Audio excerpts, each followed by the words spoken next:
Sex came first. It always did. Sex worked.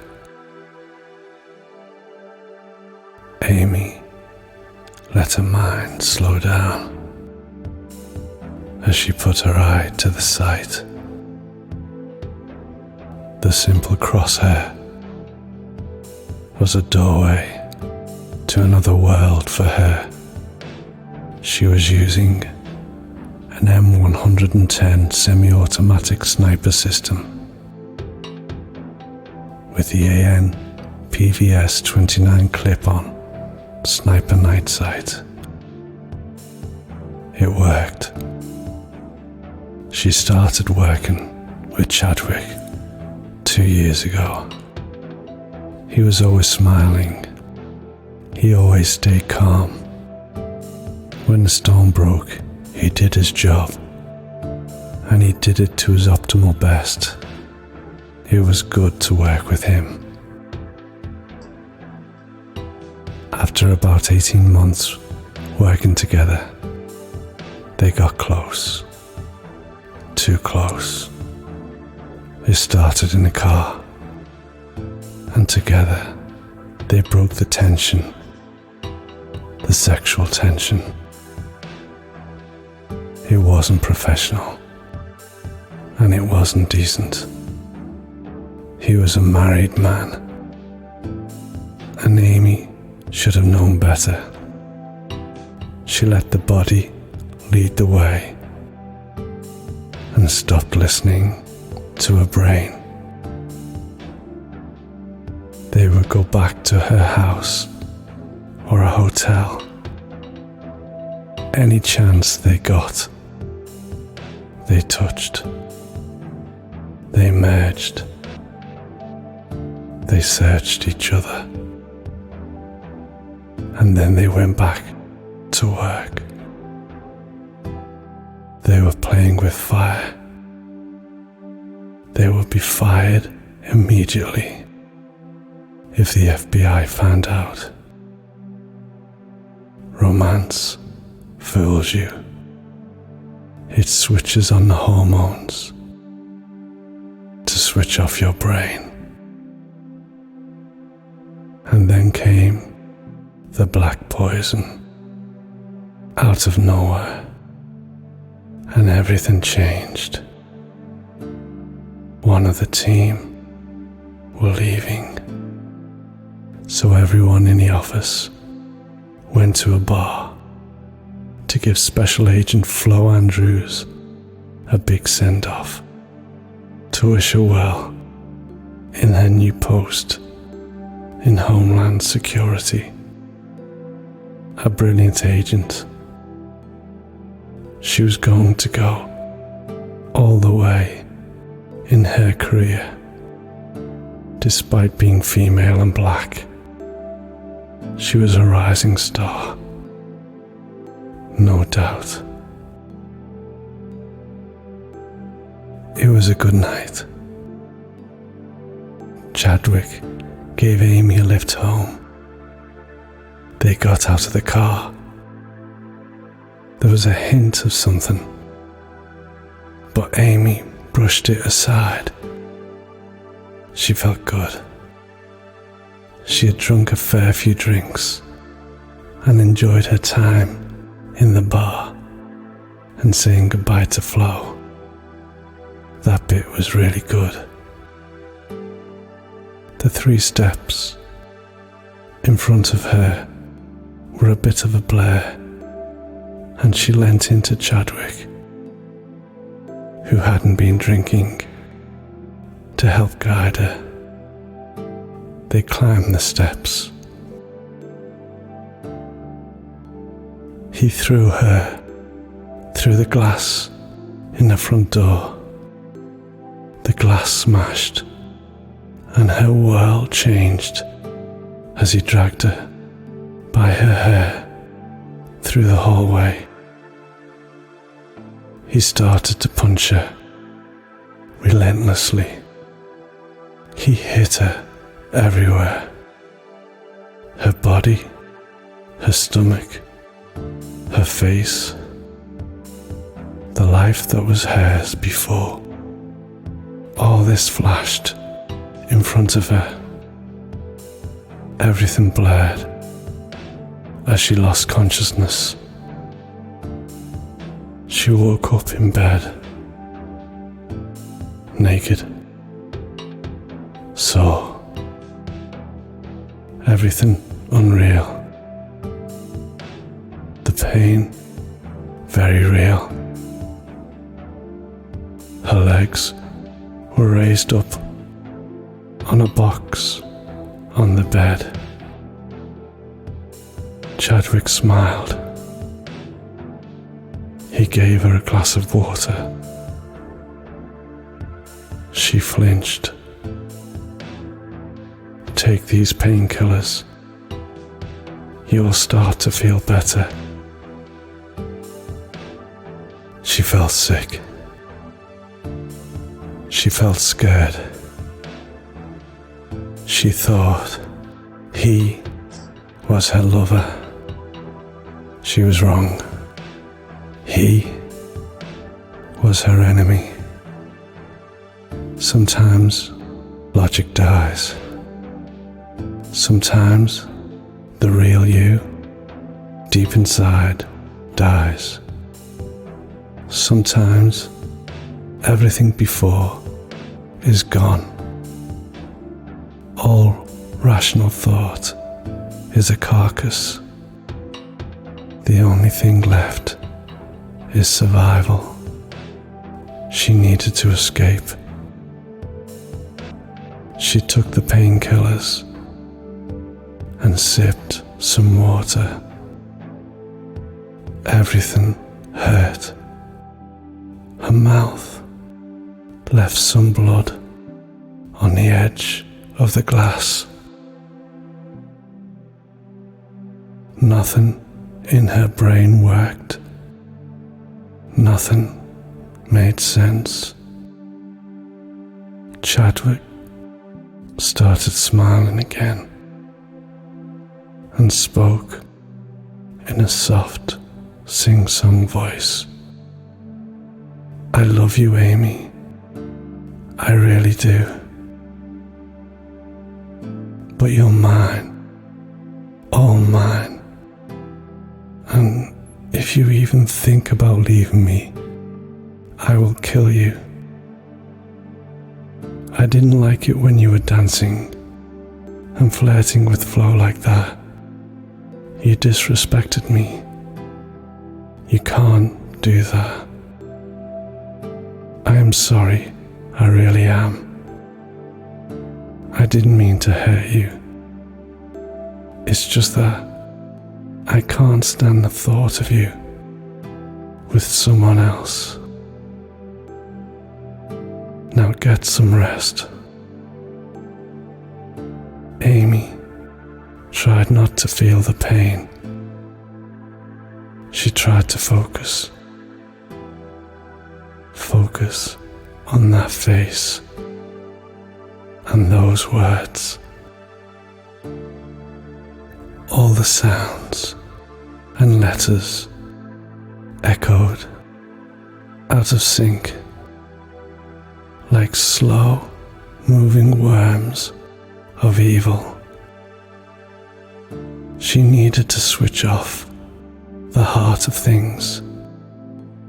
She needed to focus on the sense of terror she felt. Everything inside her was bleeding with hurt. She pushed herself to find the center of the enemy. She failed and drifted slowly down into the soft, easy spaces inside the painkillers.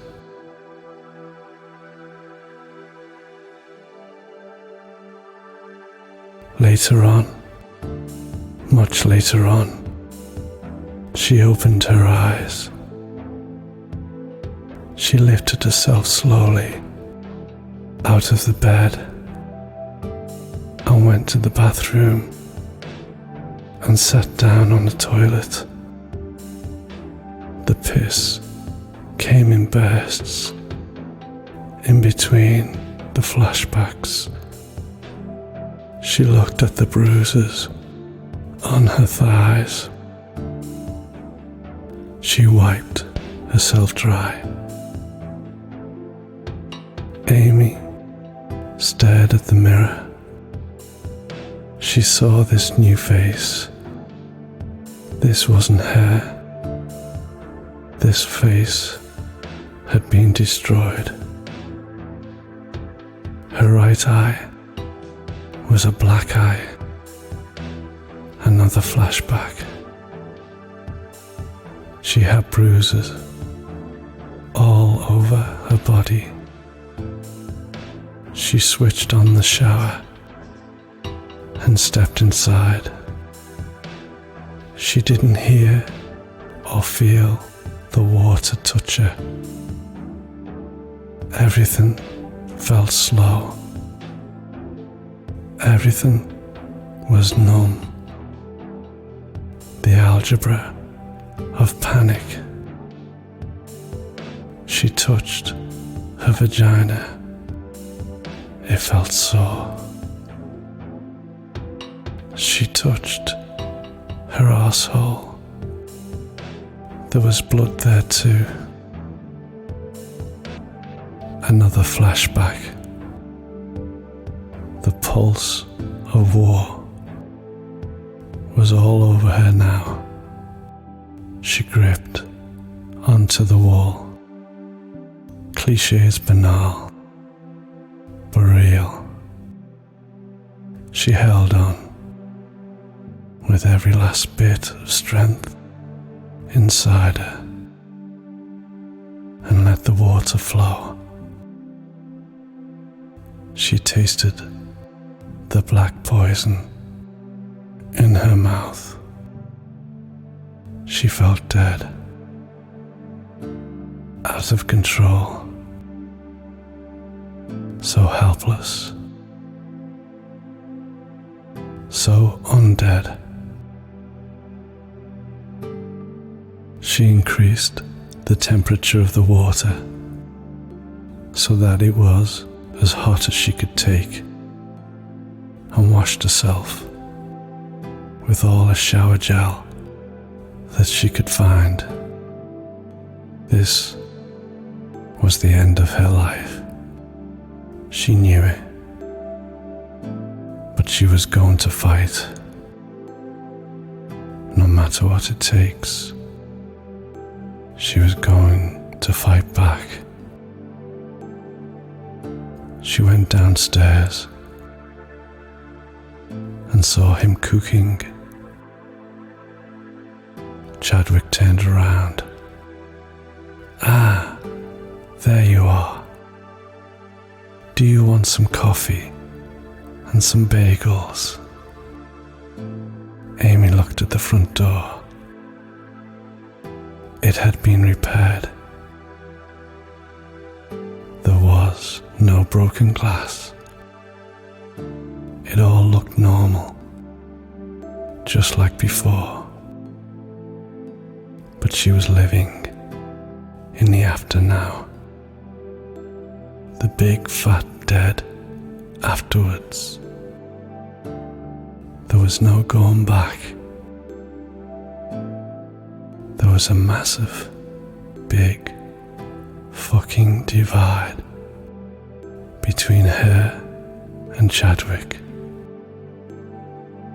He was in the before. He was acting like nothing had happened. It was all just a bad dream. There was no after for him. Everything was denial and the darkness of before. She was in the after, the simple, dirty terror of the after, the filth of being a victim. Amy felt a shiver in her spine as she looked through the optic. No matter how good her training had been, this is something you don't train for. The hardest thing for Amy was living, not being able to tell anyone about it. Survival kicked in. She got just enough focus to put one foot in front of another. She brushed all the broken glass away, just like Chadwick, as though nothing had happened. There were giveaways though. When she physically flinched in front of him, her body couldn't lie. But Amy, the little part of Amy left, could lie. That is what she did. She lied. She lied. She lied every moment she spent with him. She lied when they fucked. She lied when they worked together. She lied just by still being alive. She hid everything. She tried to unhear the white noise, unhear him telling her he loved her while he drove his cock deep inside her, unhear his increased breathing, the barbed wire swirled around her. The barbed wire felt like it was choking her. These moments of so-called lovemaking were the hardest for Amy. Every part of her body hated him, but she couldn't show that yet. Not yet. Not if she wanted to stay alive. She needed to focus. Chadwick and Amy had been tailing and following Cassandra and Pat for 2 weeks. A simple assignment. Just a matter of collecting evidence before the case was assigned to the FBI. The night before, Chadwick had informed Amy by text that the strange couple had ordered new false passports from Jason Hu. They were picking the passports up tomorrow night from the Wild nightclub, so they needed to be there when that happened. This meant one thing for Amy. It was time to implement the plan. Time to focus. She texted him back, "I can't do the night shift with you tomorrow. Do you mind covering for me, please? Just text me when you are leaving the club, and then you can come round later to mine, so as you can brief me." She used a sexy devil woman emoji at the end of a text, knowing full well that would work for him. texted back, all thumbs up. Amy knew where Cassandra and Pat were staying, so she made the decision to choose the intersection between Bloomfield Road and Park Street, and she waited. She kept her focus, watching the traffic lights. Amy heard her phone beep. She looked at the text. Focus. This was it. She got in position and waited. Everything slowed down.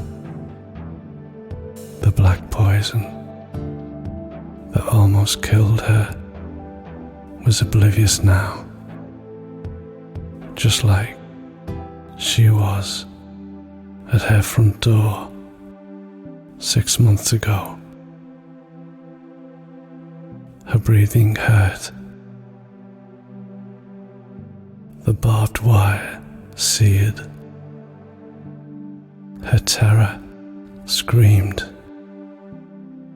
She looked through the sight and saw Cassandra and Pat in their car in the inside lane. Chadwick, logically, had pretended to be the chauffeur. The car slowed down and came to a stop at the traffic lights. She focused and took the shot.